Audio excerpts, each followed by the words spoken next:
This is the 2011 Cascina Adelaide Quattro Vigne from Barolo in Piedmont, Italy. Barolo is known as the king of wines and the wine of kings.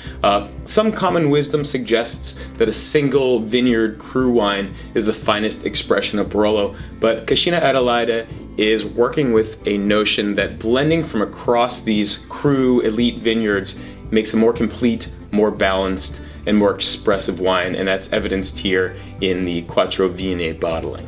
There's a fruity liqueur-like quality to this wine. It almost reaches the ripeness of a California Pinot Noir, so really saturated red fruit quality of pomegranate, fresh ripe cherry, but you're also getting an old world woodsy quality, things like incense, sandalwood, and a roasted nut flavor that brings sort of an old world sensibility and luxury to this wine.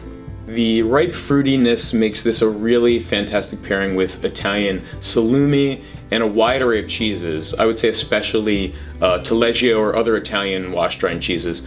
If you're pairing this with a full meal, consider more hearty preparations of duck or veal, or delicate preparations of beef like a tartare or carpaccio. Cheers.